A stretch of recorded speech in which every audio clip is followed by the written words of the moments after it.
Hey, come on! The screening is about to begin! This is Cinematic Motif.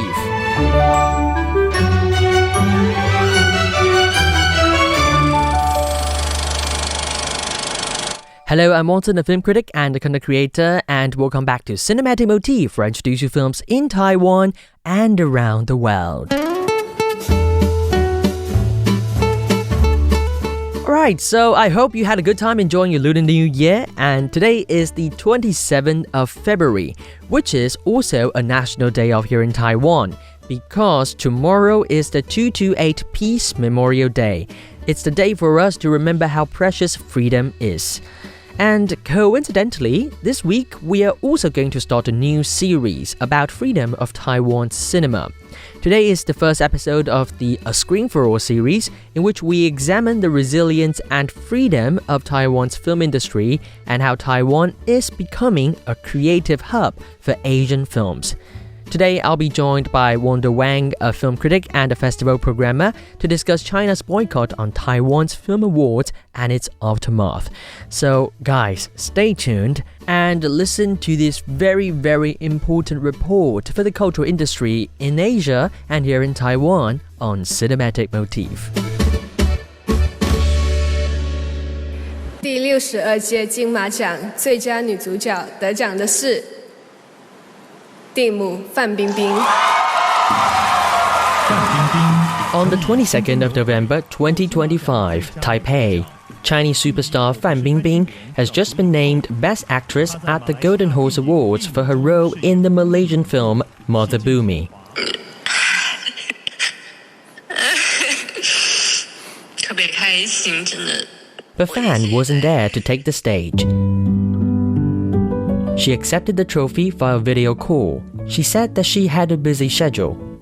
Later, her post on Chinese social media about her honor was removed. To those in the industry, the empty seat had something more to dig into. It's a complicated situation. Since her 2018 tax evasion controversy, Fan has worked almost exclusively outside China. Meanwhile, Beijing continues its years-long boycott for the Golden Horse Award, once the undisputed Oscars of the Chinese-speaking world.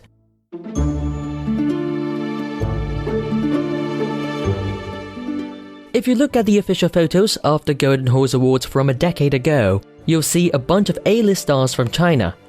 Today, those seats are often filled by different faces: independent directors from Kuala Lumpur, documentarians from Hong Kong, and local Taiwanese creators. Some critics call this isolation. They argue the Golden Horse has lost its luster now that China's massive commercial engines have pulled the plug. But others, including our guest today, Wanda Wang, suggest that being free would probably be a better term to describe it. I'm Walton Wang at Radio Taiwan International, and this is part 1 of our series, A Screen for All, here on Cinematic Motif. In this 3-part special report, we examine the resilience of Taiwan's inclusive film industry. This week, how China's boycott is reshaping the Golden Horse, and why the Taiwan market remains a vital safe room for filmmakers across Asia. Let's go back to 2018.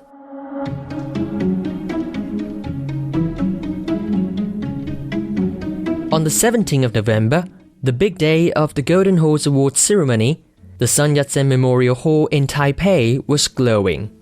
On stage, young documentary filmmaker Fu Yu accepted her Best Documentary Feature award for her work Our Youth in Taiwan.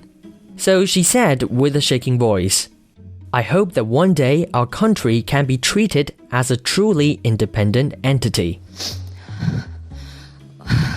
我真的很希望有一天，我们的国家可以被当成一个真正独立的个体来看待。 At that moment, applause flooded the room. But then, everything changed. The cameras panned to the A-list stars from China. Their faces were frozen. They knew that in the world of the CCP, silence is not enough. Only distance is safe. By the time the after-party started, the Chinese stars went back to their hotels. They didn't even stay for dinner. The following year, the Chinese government officially banned all movies and personnel in China from participating in the Golden Horse Award. They even scheduled the Golden Rooster Awards, which is their state-run ceremony, on the exact same night as the Golden Horse to force actors to choose a side. For the industry, it looked like a death sentence. People asked, what is a Sinophone Film Festival without China? Some critics predicted the Golden Horse would become a local, tiny, Taiwan-only affair. In 2019, when China's boycott took effect, Ang Lee, the Golden Horse Festival's chair back then, claimed that it was indeed a loss for the festival. But look at what happened next. Without the need to please the massive Chinese market, the Golden Horse didn't shrink, it evolved. It moved toward the voices that were being silent in Hong Kong after the 2019 anti-extradition movement, and it opened its arms to the new wave of Southeast Asia. As a look back, today I'm joined by Wanda Wang, a member of the Taiwan Film Critics Society and program director of Okinawa Pan-Pacific International Film Festival. We discussed the big question: has the absence of major Chinese productions made the festival more free or simply more isolated?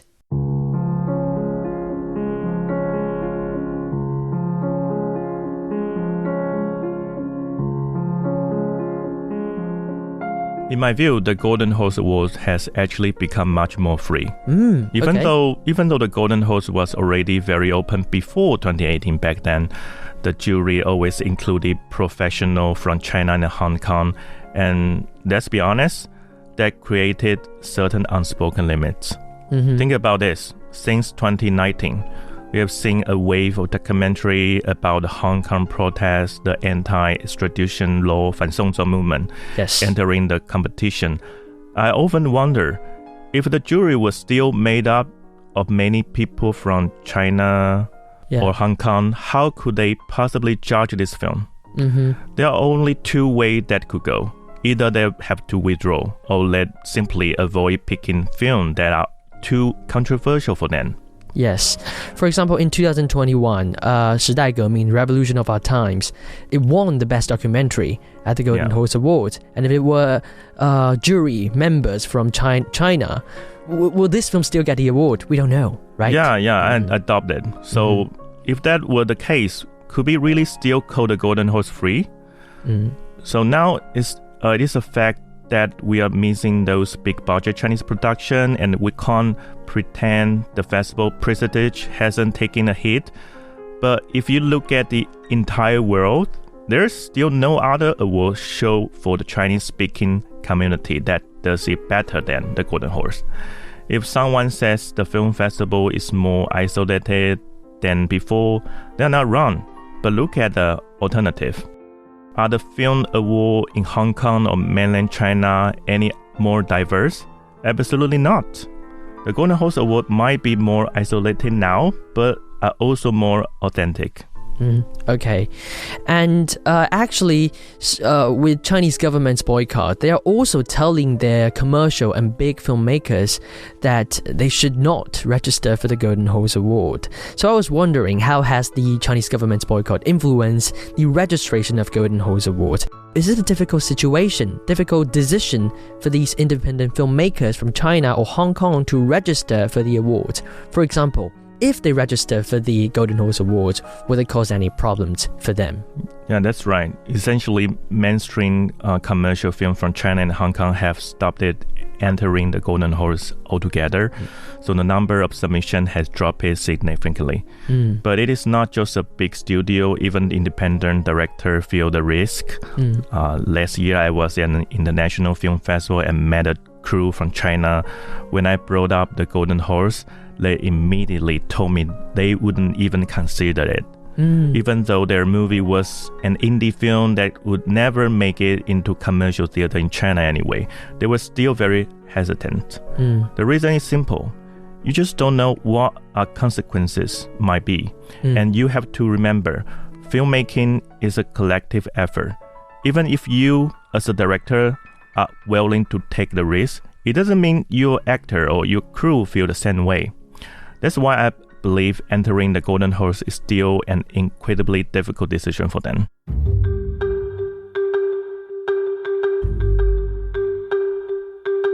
Wanda mentioned The Revolution of Our Times, a 2021 Hong Kong documentary film that covers the 2019 to 2020 Hong Kong protests. In fact, as the tensions between Taiwan and China rises, there has been a distribution fear among the industry in Taiwan.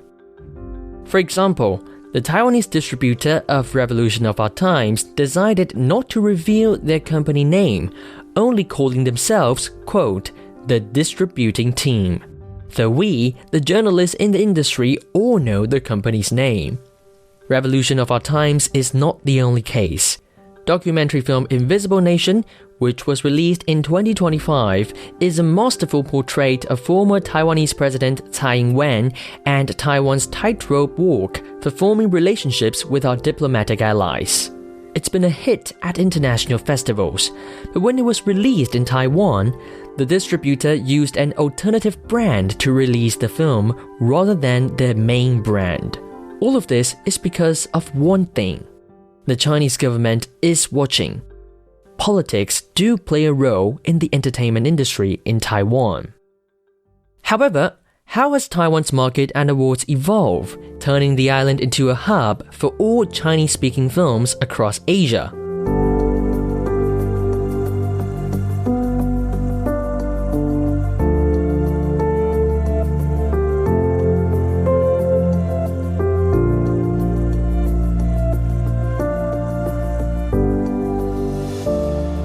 But also, besides the influence of the Chinese government and Chinese films, we also see more films from Malaysia and other Asian countries being nominated at the Golden Horse lately. For example, Malaysian directors Chong Ki-an's 五月雪, A Snow in Midsummer. It was a big film at the Golden Horse Awards a few years back. So is Taiwan becoming a place where Chinese-speaking creators from all over the world meet? What is your observation, Wanda? You're right. Because of the massive decline in films from China and Hong Kong, movies from Malaysia and Singapore, which people might have overlooked in the past, are finally getting the spotlight they deserve. From another perspective, the Golden Horse really needs to cultivate the image of diversity right now. And this shift is actually a great thing. Once this Southeast Asian director get noticed here, they become much more open to collaborating with the Taiwanese market or our local actors. The most successful example recently has to be Up and Adik, 复读青年, starring Wu Kangren. This is a Malaysian film with a Taiwanese lead, and it tells the very heavy emotional story about stateless citizen in Kuala Lumpur. On paper, it looks like a tragic art house film, but because of its success at the Golden Horse, it actually became a massive box office hit in Taiwan. I truly believe we are going to see more and more success stories like this in the future. Yes, Abang Adik was a very touching movie, and lots of people here in Taiwan actually loved the movie. And yes, I think, of course, Taiwan is gradually becoming a place where all these different films from different countries can all speak up.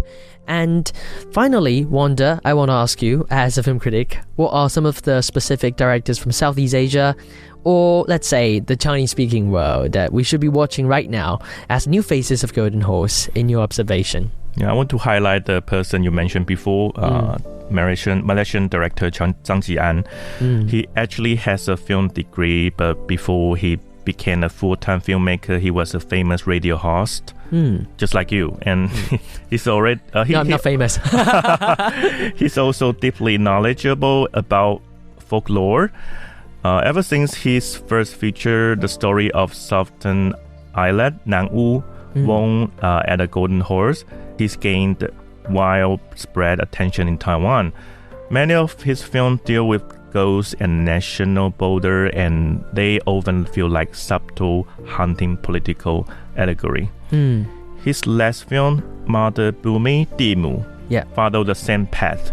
What really is interesting is that is star Fan Bingbing, who used to be an elite actress in China. But now blacklisted in China. Yeah, of course. Yeah. Unfortunately, she actually won Best Actress and the Golden Horse just last year for this performance. Zhang Jian has an incredible sense of creativity. He's also proven his ability to bring out the best in his actors, even with someone as high profile as Fan Bingbing.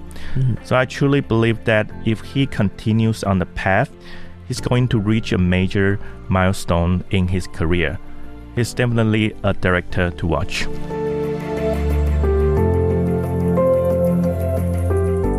As Wanda mentioned, Chung Kit-an is a rising Malaysian filmmaker who has won the Best New Director at the Golden Horse Awards.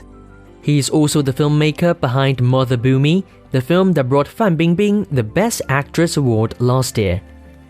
Since his works often touch on sensitive or political issues, they face government censorship before being released in Malaysia. For example, 3 cuts were edited for Pavan for an Infant, 21 cuts were edited for Snow in Midsummer. And Taiwan is the place where Chung Kit-an's films never get edited. They are released in full.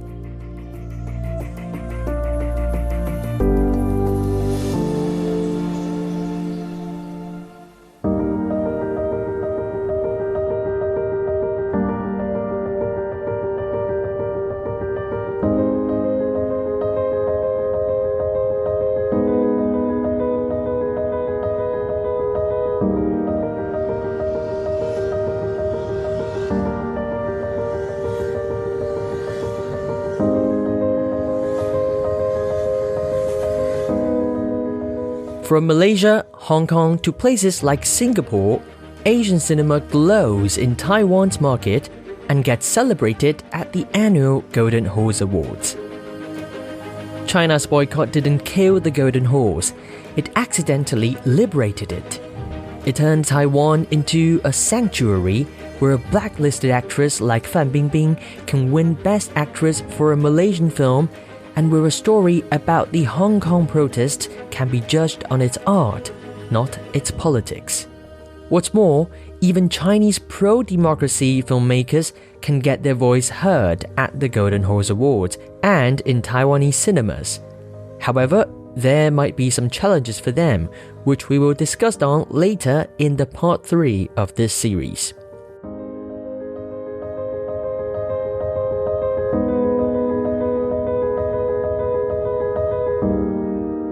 For now, it's not just the films from across Asia that are coming to Taiwan, but also the filmmakers.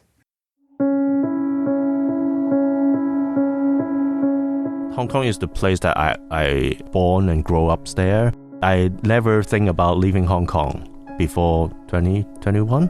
That few years I make a short film, and also there is another commissioned documentary that I think should be okay to release in Hong Kong, because it is not very political or even political. It is very abstract. At last, it cannot show in Hong Kong too. I have some jobs in Hong Kong to earn a living, but that few years I lost all of them. I don't have the answer if it related to political reason, but I just lost the job. Next week, we listen to the story of Chan Tse-woon, a Golden Horse nominated director from Hong Kong who has now moved to Taiwan to find more space for filmmaking.